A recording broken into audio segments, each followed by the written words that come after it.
Welcome back to Terror by the Bay. I'm David. All right.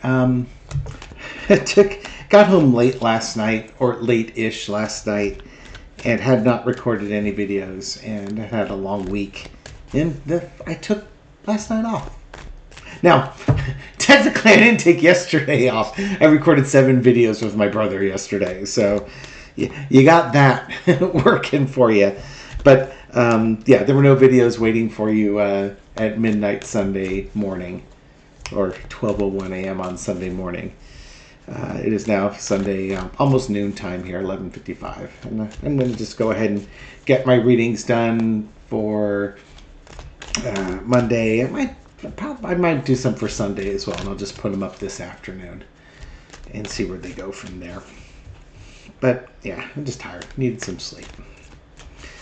And there's not a lot going on in the news. I mean, yeah, the Laura Loomer thing, and oh god, all sorts of rumors going around with Laura Loomer. Excuse me. Ranging from is she pregnant with Donald Trump's love child to did she pull a Monica Lewinsky with Trump, and everything in between. All I can tell you is, even if there's nothing going on, the cards I've thrown said, he's carnal. Trump is carnal. There's a Nine of Wands underneath there, which I'm wondering if it does mean that, he can't quite always achieve, can't always get the soldier to stand at attention. There's always that, maybe I'm not as virile as I used to be. And I don't doubt that this she's as cuckoo for Cocoa Puffs as he is. But when you're cuckoo for Cocoa Puffs and you have a lot of money, you're not crazy, you're eccentric. I think she's trying to get onto Team Eccentric. Okay? Again, entertainment purposes only, what do I know? Those are 2 consenting adults. And what 2 consenting adults do is between them, it's, as Tim Walz would say, none of my damn business. All I know is Melania is so happy. I don't have to do that? Right on. You go, girl.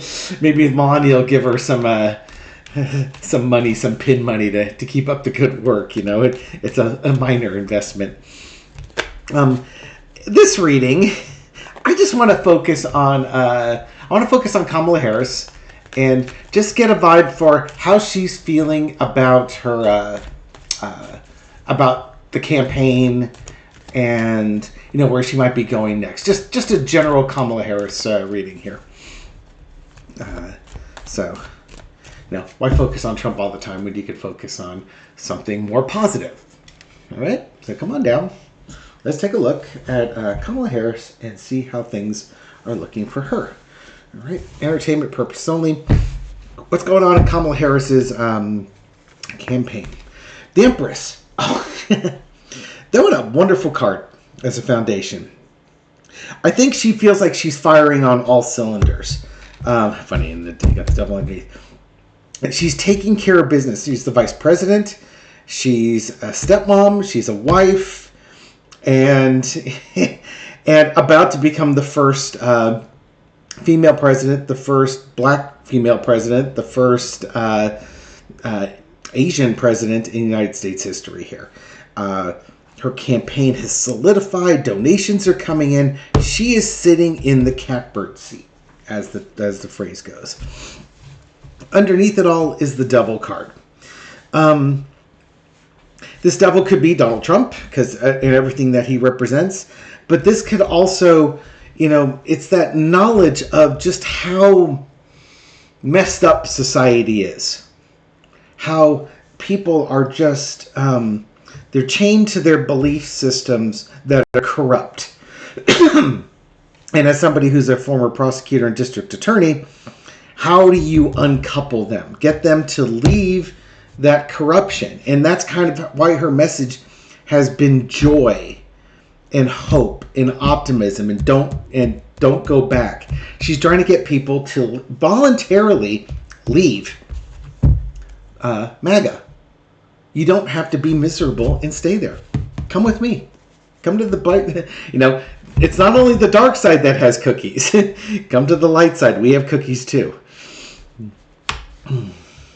What's the cross? Disappointment. It could very well be that, she's got all this momentum, but it's so difficult to get through people who have drunk so deep from the Kool-Aid. Kamala Harris has also been got endorsements from Liz Cheney, got endorsements from Dick Cheney, getting endorsements from former Trump cabinet members and such. Yet, whether this is polling or something like that, it's just like she understands people are disappointed with how their lives have been going for the last 10, 20, 30 years. And she would like to fix that. But, you may be disappointed, but you can't just wallow in it. And I think that's the vibe. You can't wallow in the disappointment. If you want to get out of the disappointment, you have to get yourself out. And you don't have to pull yourself up by your bootstraps. We can we can reach down and help you out of that morass. But you have to want to do it. You have to do it. You can't be forced to do it. You can't be forced to be happy. In the past, you got the Two of Wands. The planning, just watching her whole political trajectory leading up, even going to the presidency, running for the presidency in 2020, not quite getting there, but getting the vice presidential bid.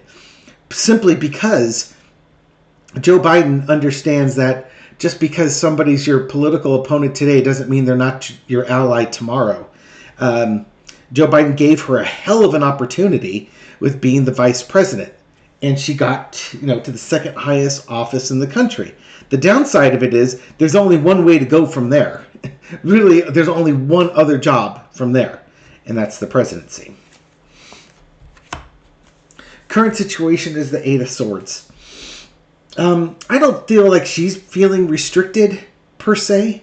Again, I think this goes back to people's disappointments and them just volunteering to stay victims. And you've got to let go of that. And that's, I think, again, she understands the key to breaking MAGA isn't to say that they're wrong or they're deplorable or they're evil or anything along those lines, is to acknowledge their disappointments, but encourage them that they can make their life better, but they've got to want to do it. They can't just keep victimizing it themselves. And note how the Republican message is always about victimization. This has been done to you. This has been done to you by Muslims. This has been done to you by brown people coming over the border. This has been done to you by the woke liberals. Everything, Christians are the most oppressed people ever, and it's been done to you. It's like, no, none of it's been done to you. Now, the real spiritual people will say it's been done for you, but, they can go take a long walk off a short pier. But long and short of it, you got to stop being a victim. You just got it. That's her message. Don't be a victim. Be in your power. Overarching energy is the Queen of Swords. But again, Kamala Harris is no nonsense. We've seen her go after Brett Kavanaugh. We've seen her go after William Barr. This woman is ruthless, but she has a way about doing it. Where it's like, so tell me. She asks a question and, the red flags and the siren are spinning and you just watch Brett Kavanaugh and you watch William Barr just like, oh no, where are we going with this? And they have to be very careful and guarded with their words because they know that they are messing with the wrong person. And that she will catch them out in a lie. And like any good prosecutor, she knows the full story and has all the facts in front of her. And then she'll just ask what is a seemingly innocent question, knowing what the real answer is, the truthful answer is, and then watching you hedge and squirm and twist. And then, throw some periphery cards on there that make you adjust your story a little bit more and twist a little bit more. God, she's sadistic like that. It's glorious. Sadistic in the way of making liars be very anxious when they're under oath with their lies. Because you know what? It'd be so much easier if you just told the truth. That's kind of her vibe. You know, this would be so much easier on all of us if you just told the truth. Oh, you can't? No. This would be so much easier if you just shed off these feelings of victimization. Just do it. You work hard. You should, if you work hard and you're productive, you should be able to share in the rewards of the work that you do. If you work hard, you should be able to prosper. You should be able to move forward. For those who have a lot of wealth comes a lot of responsibility. And a lot of that responsibility, society has been forgiving extremely wealthy people from shouldering. And she's going to, basically, she's returning power back to the working people. She wants to see that prosperousness for the working folk. Out comes the Three of Coins. It's going to take a little bit for her to get her financial programs underway, because you got to get Congress to approve those, to get those through, and I'm sure there'll be fights with that, and there'll be compromises. But she will be building momentum in this.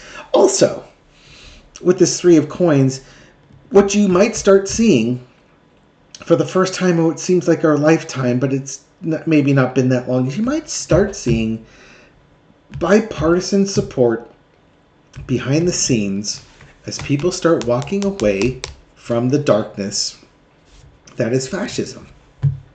You know, this is really, this election's about, you know, voting for America or voting for the fascists, the ones that we defeated in Europe in World War II, and that cancer has spread to the United States. Now, mind you, to be historically fair, fascism has been in this country for a really long time.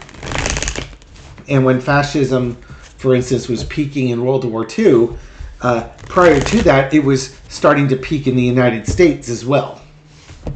The isolationists, you know, this is a European war, we need to stay out of it. That's American fascism. That's what it was looking like.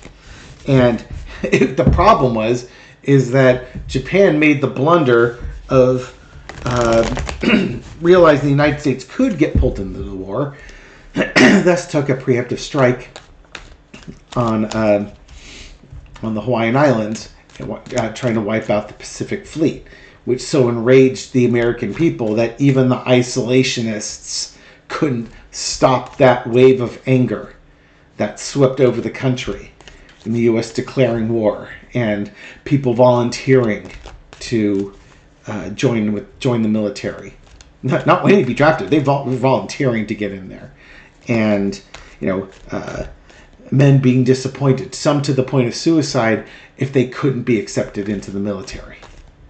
You know, it's just a different age and a different vibe.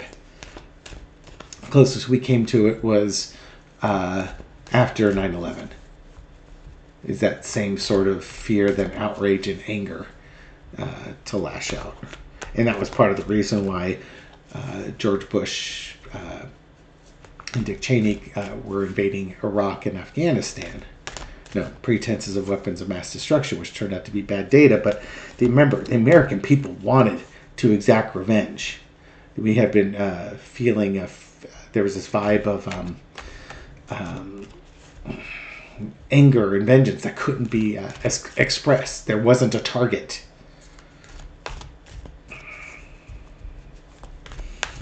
All right. What's the biggest challenge Kamala Harris is facing with her campaign here?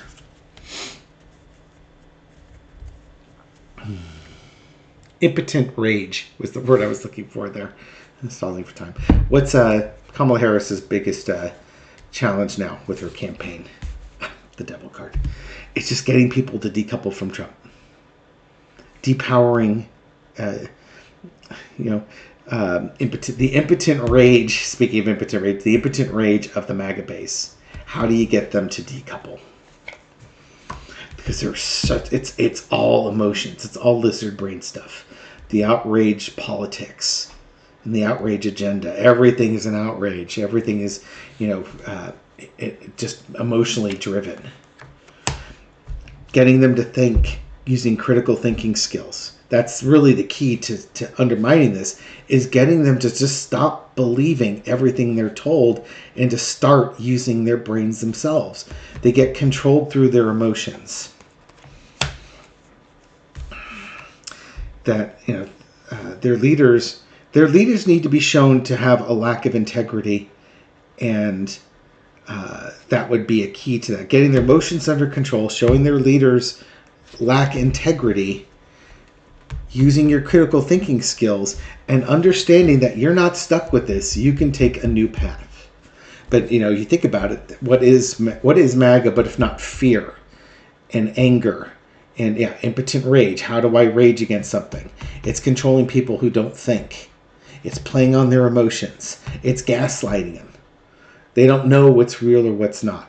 And then basically saying, if you keep going down the path that the Democrats are going, you're going to walk right off the cliff. The whole country is going to go off the cliff, playing into this fear. The MAGA folks don't understand that the power to leave is already there. All they have to do is exercise it. That's a key. That's Kamala's key challenge at this point. Now, what's the best way for her to communicate that? Here's the gazillion-dollar question, right?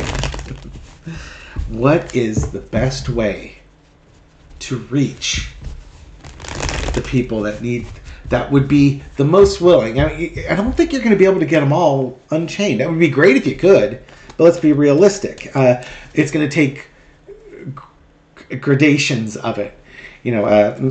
What's the most number you can get with the minimal amount of change necessary? Because once you get the whole pack, the collective moving in a direction, the other ones can get left behind, or they can just come along kicking and screaming. It's like when you have, the kids you got a gaggle of kids. If you can get half of them or 2/3 of them moving in one direction, even the ones that don't want to move will follow the pack. They'll be complaining about it the whole time. So what does Kamala Harris and her campaign need to do to get a good-sized group of these people moving, reaching in and rejecting MAGA, rejecting the victimization? For Carter.